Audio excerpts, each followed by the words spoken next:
Which one did I finish first? I think I finished this one first. A friend of mine recommended this to me. This lady from... I don't remember where she's from. I was looking her up a little bit after I finished reading it. Gabrielle Zevin? It doesn't say how to pronounce it. Russian, Polish, Lithuanian, Jewish / Korean lady. That's a lot.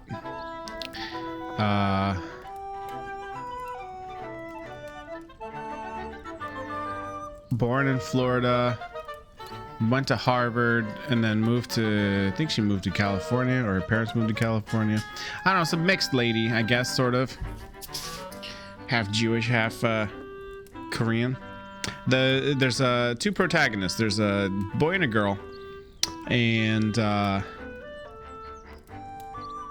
they meet in the hospital because the boy got in a car accident with his mom. His mom's dead, and he messed up his leg. So the whole beginning of the book was them bonding over playing video games in the hospital.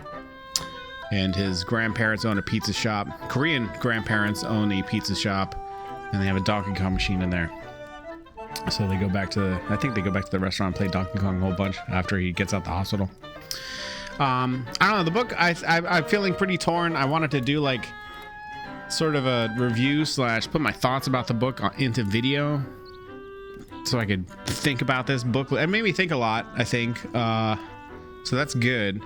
But these two, like the first part of the book, they're younger and bonding, and I really enjoyed like the first third of the book, I guess, because it sets them up for like they start a video game company essentially after college. They start working on a game, and the second third of the book I didn't enjoy as much because there was a lot of like workplace drama / social drama between them and like a third guy, the producer for the company. He was studying acting in college, and he had a bunch of money, so he just bankrolled the start of their company and helped them. Like he essentially became like a project manager at the beginning. I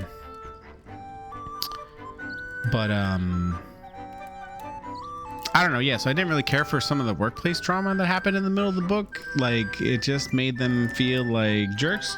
Like, I feel like I was reading a book about two jerks just, like, arguing with each other about stupid stuff. And then there's a big twist, like, 4/5 of the way into the book. I guess I'm not going to spoil it for anybody. But they never really... I don't know, they kind of fight a lot after that, the two main protagonists, and then they split up for a while at the last part of the book, and then there's a funeral, so they see each other again, but then it never really, I don't know, they kind of make up to each other, but not like, I don't know, it was a little weird at the end. I don't know, it didn't really conclude the way I thought it was going to. I don't know. It wasn't like a perfect happy ending. It was decent. Mid. I guess it was a mid ending. This book was like super highly reviewed, and there's a bunch of people checking it out. It took me like a couple months of being on the waiting list for my library to let me check it out. But I think parts of the book felt really inspired, and parts of it felt like the author was putting her own personal experiences into this book. Both of the characters are mixed, and they both kind of bounce between places that the author grew up in or went to school at. Well, they weren't in Florida at all, but they were at Harvard. Both of the kids went to Harvard.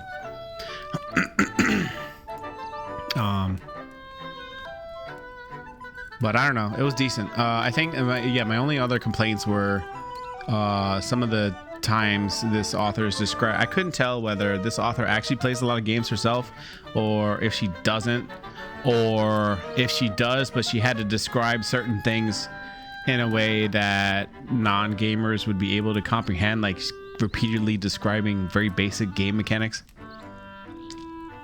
Or maybe I'm just a giant nerd. Maybe this book was not nerdy enough for me. I don't know.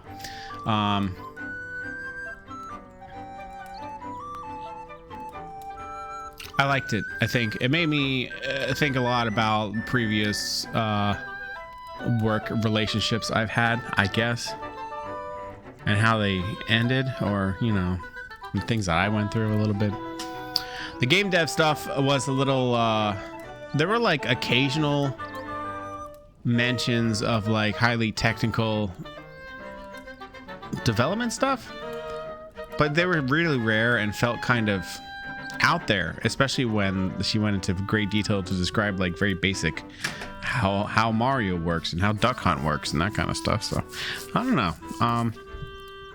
Overall, I really enjoyed it. I would just check it out free from the library if anyone was interested in reading about a fictional game dev tale. I think my main thing was the characters didn't really develop as much as I had hoped. Like, they were all kind of, except for when they were kids, they were all kind of jerks a little bit, like just weird personality traits that I don't think I really connected with anyone in this book for real.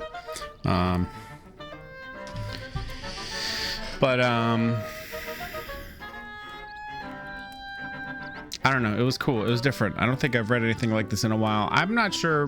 Part of me was like, this might have been better. Either tuning up the adult stuff or tuning down the adult stuff. Because it felt like partially, it was an easy read while I was at work, because it felt partially like a young adult book and also like a book for grown-ups at parts. Like, you know, there's some like sexual assault stuff and drug stuff in here that wouldn't belong in a young adult book, I guess.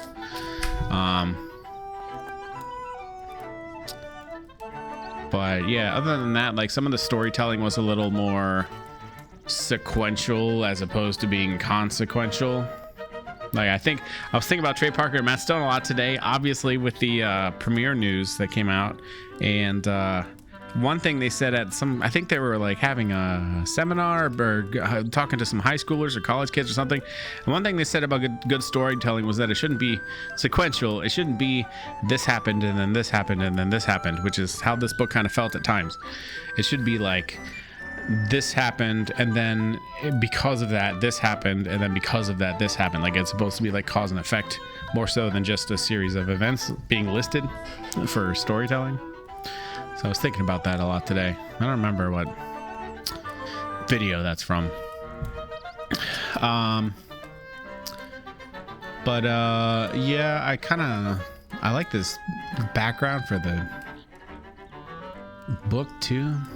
I don't know much about this artwork. Obviously, it's very famous. I've seen it a whole bunch. I think one of my IRL friends had like a shirt like this in high school or college or something like that with the wave on it.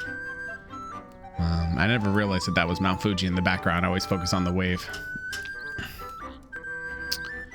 I think this was part of the inspiration for the first game that they develop at their company. It's a kid lost at sea. It's the premise.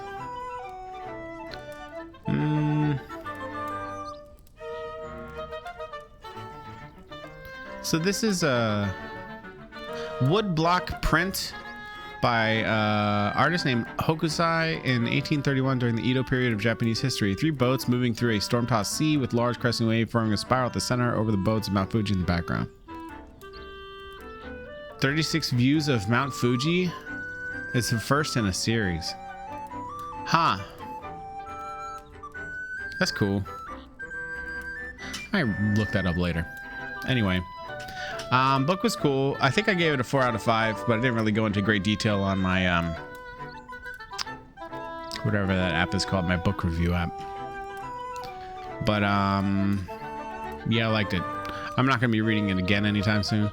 It had like some, maybe I wasn't the target audience for this book. I don't know. It had some stuff about like postpartum depression, trauma.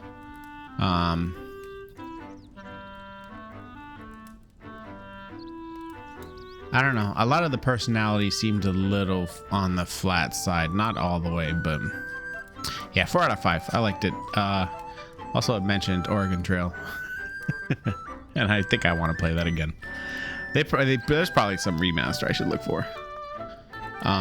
In 2021, Paramount purchased the film rights for $2 million. Huh. So they're making a movie, I guess.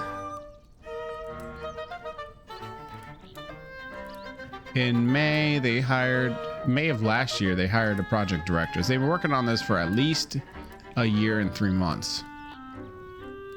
Who is this lady? Project director. Tallulah, Coda. What are these? Indie films? Born in Cambridge. That's where part of the book takes place. Huh. Actress and screenwriter. All right, what are your credentials? Only a couple movies. Barry acts as herself. What's Tallulah? Netflix film. Okay. Little America. Anthology TV series for Apple TV. Haven't seen it. Okay, cool. Coda. Apple original film. Sundance. Okay. Cool. Writer for Men of a Certain Age.